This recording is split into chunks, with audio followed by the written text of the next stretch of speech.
everybody. Welcome to the Sharon and Joe Show. My name is Sharon. Hi, everybody. My name's Joe. And today we have our first guest. We have a very, very special guest, our daughter, Paris. Hi, everybody.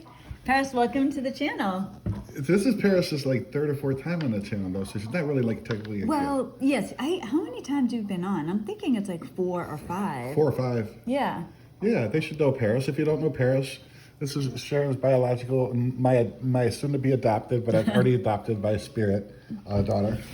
Yeah, so Paris is 19, and she's been on the channel, like Joe said, a few times. But this is our very first guest that Joe and I have. So Paris, so she's been on the channel, and actually I'll link her videos below if you haven't seen her. So, but other than that, Paris, welcome to the channel. Hi, thank you, everybody. So we were thinking that what we're going to do tonight, well, let me just back it up a second. Last night, we had such a great time at dinner. It ended up, now we have 4 kids all together. 2 are biologically mine, 2 are biologically Joe's. 3 of them live in the house with us. So last night, it just happened to be the 3 of us eating dinner together, and it was so fun. It was just great. The boys don't participate that much. It's usually like, I love to hear myself talk, and you guys have a lot of meaningful dialogue and good stuff. So it was a good combination. Yeah, it was really fun. And so I'm going to try to we are going to try to recreate that tonight. And what I mean by that is we're going to just Table talk. Yeah, we're just going to talk. chit chat like we would if I didn't have a recorder on. Does that sound good, everybody? Yep, sounds like a plan. Sounds good. And we got some questions too, right? Yes. So I have 5 questions that some people had asked. I had put out, a request for questions, and we got 5 questions. Now, the last question I'm going to ask is directed at Paris, and it is, how does she feel about her father? So so stay tuned for that, because she's going to have a lot to say. So I'm going to go ahead and get into the questions, and this first one is for all 3 of us. So I'll have Paris answer, then Joe, and then me, and then we'll just kind of keep going. Cool. Does that sound good? Mm-hmm. Yep, sounds good. Okay, so this is the first question. Paris, where do you see yourself in 5 years? I think the first thing that comes into mind for me is just anything writing related. I've talked before that I recently published my debut novel, and I want to keep publishing. So really anything writing related. Potentially 5 years from now, I could be graduating from college too, with most likely an English degree. And honors, right, Joe? Yeah, well, I know what Paris is going to be in 5 years. She may not know, but I know. She's going to be writing like her 5th book, publishing. She's going to be getting her master's degree, and she's going to have all kinds of options, going to have her own cute little apartment, single, until she meets some rich millionaire that's very smart and nice and well-educated and a Christian. But yeah, it's easy for me to see other people where they're going to be in 5 years. Myself, I want to be married. We'll be married together. I want to be in a place, I think, where it's like there's nothing going on. Like there's no drama. Not stress like now. Yeah, it's like the stress is over with, because the narcissist is out of my life, and now it's rebuilding. And it's tough, but it's cool because I don't have somebody robbing me and threatening me, and there's still some worries here and there. But then I'm worried about son 1 and son 2, and I want to make sure they're okay. I just want to make sure that my sons are okay, so that when I pass on, I could kind of not be rolling around in my grave.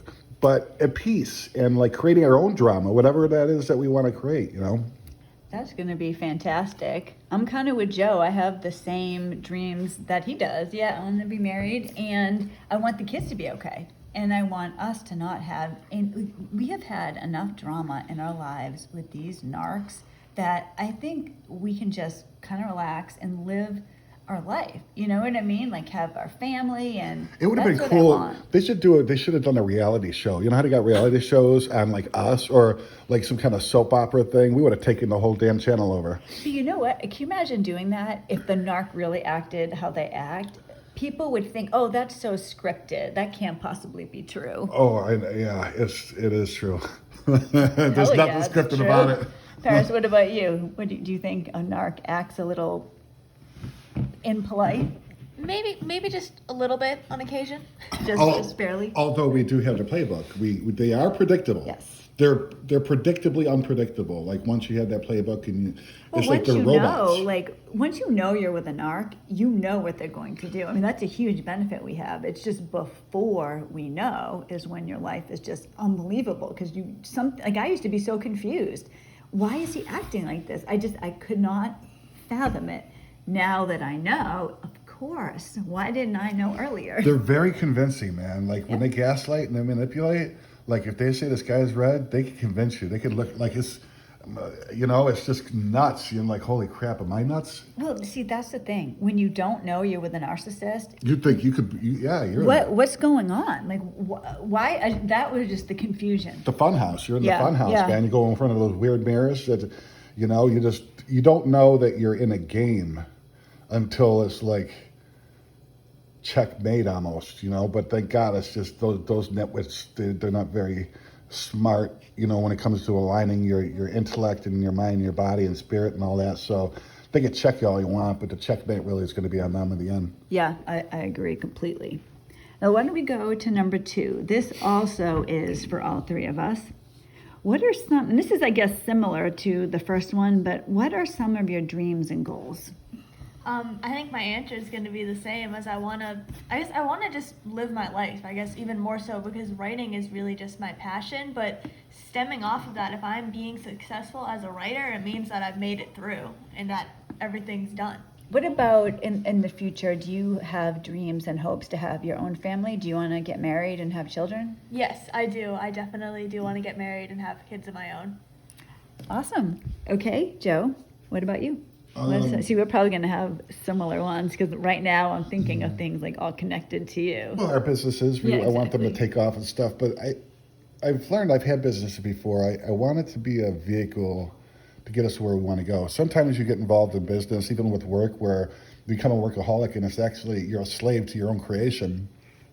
And I want to be a little bit more wise this time, but there's nothing left but pretty much spiritual growth in the end. I want to be financially free. I don't want to be a millionaire. If it comes, that's great. I mean, I don't know if I should not want to be, but that's not like a priority. It's just knowing that I'm okay.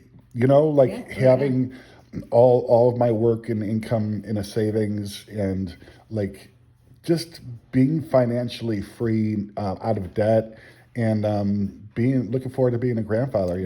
Uh-oh, pressure's on Paris there. Yeah, similarly, like when you were just talking about being financially free, I think a lot of people can relate to that. I mean, of course, everybody wants to be that way, but Joe and I are very typical when it comes to victims of narcissistic abuse. We were really wiped out financially. Paris has had money stolen from her own father, like stolen. He just took it right out of the bank account. It's very upsetting right now because I'd really like Paris to have a car, but instead we're sharing a car and, it's just difficult. It is. Like, I think one of the things I really get down on myself sometimes I got to pay attention to is like, out of all the kids, Paris is not even a kid, she's 19, right? Yep. Like, she's the one that's most responsible. And like wanting her to have a car to go so she can get back and forth to work and do what she needs to do and not be in a position yet to help her. Like, it plays with me a little bit, even like with our other children, not being in a position to be able to kind of help them, especially like when they're doing the right thing and they're like, they're just responsible, good kids, so it's been a little bit of a mental gymnastics going around that sometimes. Yeah, as you know, I feel exactly the same way. Joe and I were in our 40s. At this point, we really should be a little more financially stable instead of still like scrimping and trying to, make ends meet. But we'll get there. We'll get there. We're on our way. It's just that is a goal of mine as well. And similarly, like Joe and I are starting a breeding business. So I started my snake breeding business a few years ago, but Joe and I are going to do it together. So I'm really looking forward to that because when I first started it, and actually Paris is involved too, so you can talk about that in a minute. I started it because I wanted it to be a family business. Now, my son, he doesn't have an interest in doing that, but Paris does. So actually, do you want to tell them about your role in that? Oh yeah, so I help with the babies a lot, as I was in charge of like I've been in charge of all of the babies at some point. Two of them have been more permanently moved into my room, and I've taken two of them.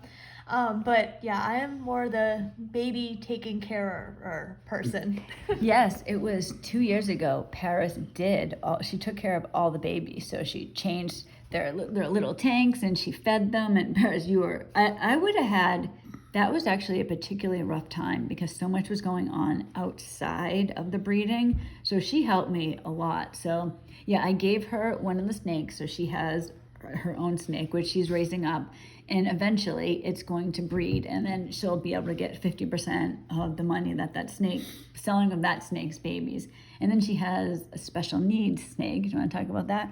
Yeah, so one of my snakes that we had, he was born with a back deformity, and the snake, I think it's called just a back kink on it. And basically, as he gets older, it's going to shorten his lifespan. So I took him, and he's my little baby. He's not going to be bred or anything. He's purely he just gets to be spoiled, basically. Yes, he's a spoiled boy. But yeah, Paris does a fantastic job. So she has those two snakes. So she's part of the business. And I spoke to my son, and he does not have an interest in it. But your two, son one, possibly. I don't know about son the older two. one. Yeah. The older one. I think he's going to surprise us with that. It's really cool. I would love it if he got involved like that, because that's really the dream, like a family business. Yeah, just something simple and something stay small and humble, but man, it could really generate some decent income for us for sure. I know it probably sounds weird. Some of you, what, snakes? What? Yeah, Do people that's what I actually thought at buy them? first. Don't they try to kill them? No, they snake breeding. There's a niche in it, and then there's different when you get into gene modification and like different colors and patterns and morphs and stuff like that. It's pretty cool. Like some of the way they come out, the way they turn out, the patterns. We're not mad scientists here, but we have goals for the different. They're called morphs. That are basically the different colors, or some people call them paint jobs. So we have a lot of plans, and that's one of my dreams. I want to see the kids settle down with whatever they want to do, if they want to get married or not. And like Joe, like I'm not dying to have a grandchild, because when I think of myself as a grandmother, that just makes me sound and feel old. I don't care about this, but sometimes I'm like, holy crap, like I'm past half my lifespan here, and it makes you think, but in a good way, I guess, if you could reflect on it and have a positive attitude. You know, Paris, I should tell you now, I don't know if I've mentioned this to you or not. I might have. Joe and I have plans for your children, so they're gonna kind of be our children. Yeah, you guys you're gonna love us. I mean, the kids are gonna love us because we'll always be spoiling them and wanting to spend time with them and stuff. Yes, that I'm looking forward to, having a baby in my arms. Yes, so we might kidnap your children, just so you know. Yep, I'm on board. So here's a question that somebody asked, and we did not prepare, we don't have answers for these. So I'm just asking you, so just the best that you can.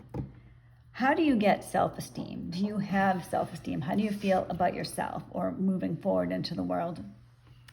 I think for me, I think the best way, it would be God and time, because I used to for sure struggle. I used to have low self-esteem. I used to be like such a crybaby. I used to cry like at least once a day. I just I don't know what it was, but it just over time, as I got older, and then for sure I would not have been able to do it without God too. That's another thing too, just praying and slowly building up.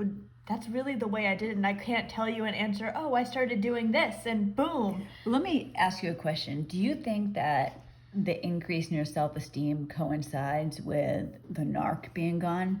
Yes, actually that's a good point too. Yes, because I started kind of this climb back up after he left, and since we've moved and being completely away where I know he's not around the corner, I do think I've more, I don't know if blossomed is the right word. I was thinking that when out of all of us here, Paris adjusted just so well. Like she goes on her walks by herself, throws on her headphones, like she's writing. She's always doing something productive. And I was just going to add in, if you do worthwhile things, you're going to feel worthwhile yourself. And you mentioned, my self-esteem basically being a former codependent, I had low self-worth and low self-esteem my whole life. Being a recovered alcoholic, I never felt comfortable in my own skin. But that relationship with God, knowing like that He saw fit out of all the millions of people that have been before me and after me and here, like that I was worth saving.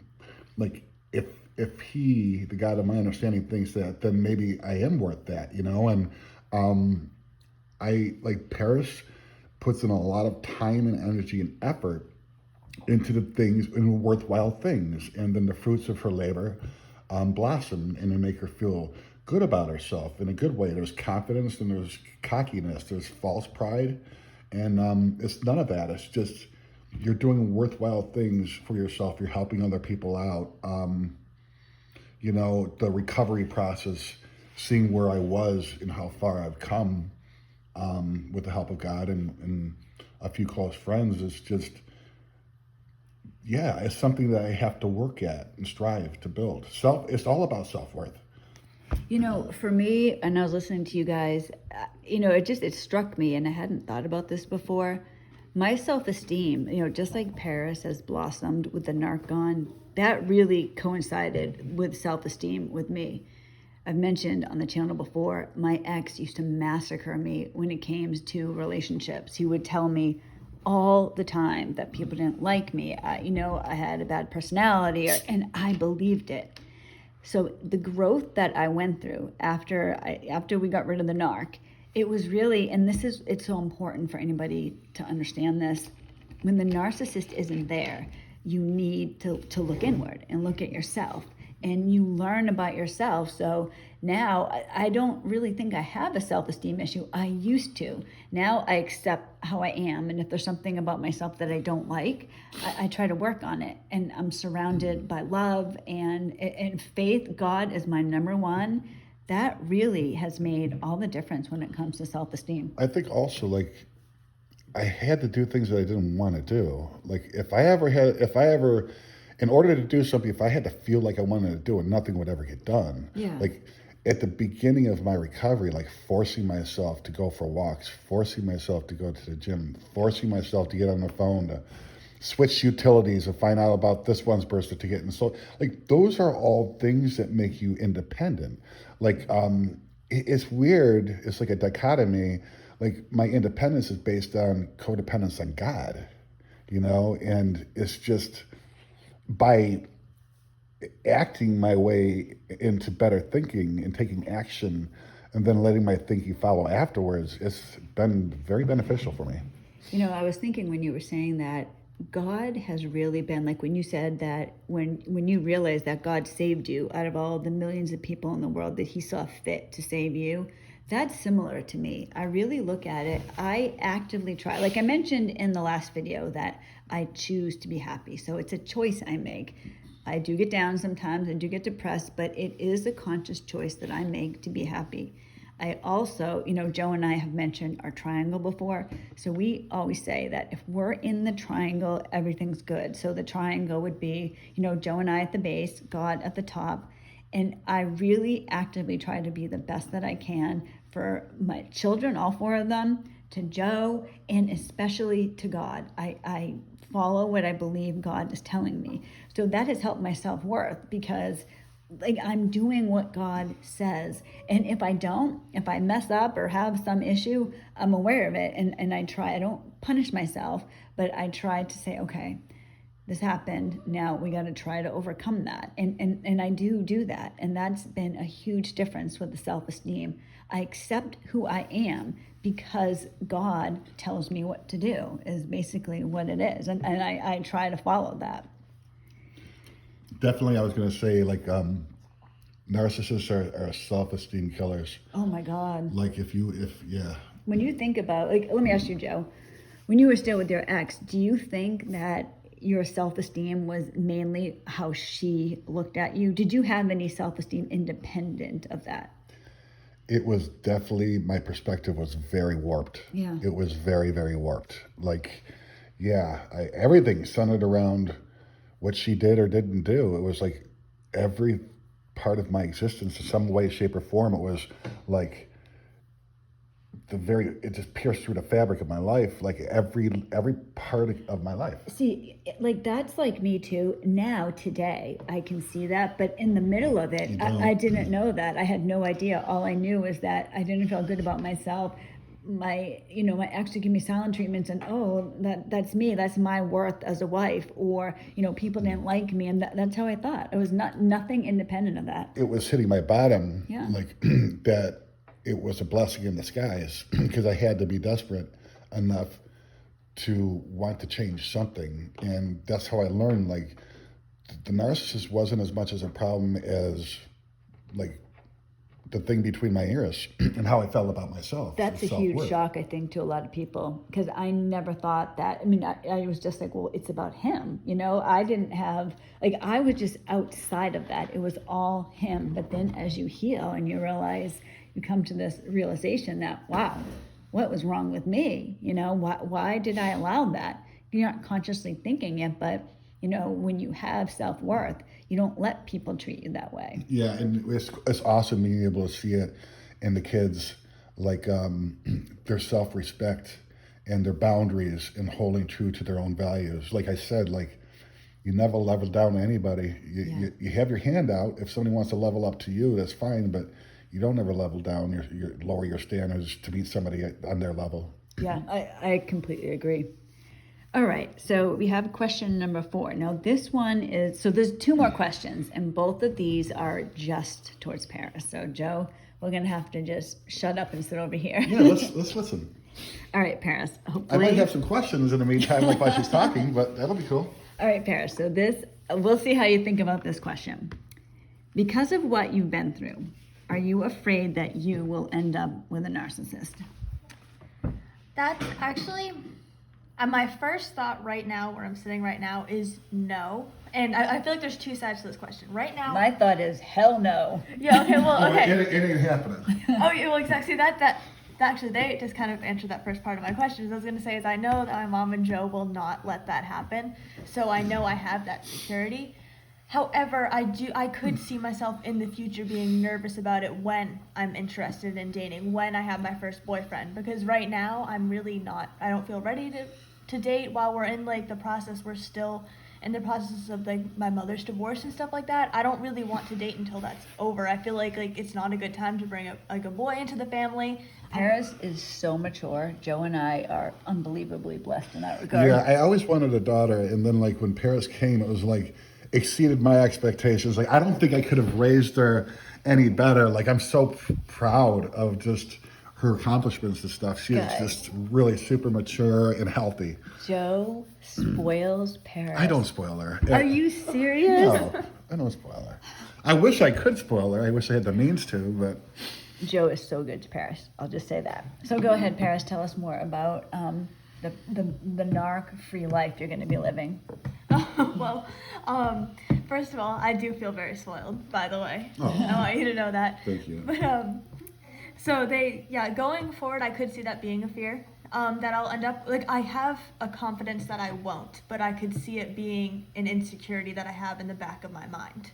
Paris is an empath like Joe and I think sometimes you're an empath, you're willing to overlook certain things because, this person's having a bad day, or there's something outside of their control that you are feeling bad about. Yes, like for sure, I'll feel like I could see myself feeling guilty, but it's something that I need to remind myself that. I worry about that for her, like, because she's too busy, like, building her life and creating, where she don't really have time for the drama. And then I'm waiting for that one moron to come along, just that he's not good enough in my eyes, and then she's falling for him, and I'm just like, it's like, we can't, as much as we love somebody and like try to steer them in the right direction, is ultimately their choice. But I have a lot of respect for Paris, and I think she's gonna be just fine. She's gonna be fantastic, yeah. Because I feel bad for the people that you date, for the boys too, because I'm gonna be watching this person like a hawk, like any little like that's not, no, Paris, you have to break up with them. You know what I mean? Because it just, the horror, like, oh my gosh. And that's a problem for a lot of us when we have children with a narcissist. it's not uncommon for the kids to be either narcissistic themselves or codependent. But I've always been very open with you, Paris, about things. And I think, and then the reason I did that was because it made, the thought of Paris feeling bad for her father, or, well, yeah, it's dad, or just making an excuse for him when I know the truth. I didn't want him to be able to disrespect her, essentially. Yeah, because I know mine, my younger one, he would say like, yeah, but that's my mom. Yeah, and I could see exactly. and I could see my ex trying to guilt him into looking over all the lies and expectations that she gave to him. And I said, well, John, think about it like this. You're the kid, right? Like, if you had a kid, would you be like that to that kid? And I said, furthermore, like, she's your mother, that even makes it worse what she did to you. When you said that to me one I time. just try to spin it like Yeah. in a perspective where it's just like, that even makes it worse. That's horrible. Yeah, your younger one, he's very, very empathetic. He's very kind. And that can, I was going to say that's not a problem. It's wonderful. But it can make them susceptible to putting up with things that they really shouldn't. I just said, I support some of the decisions that you make as long as they're like you're safe.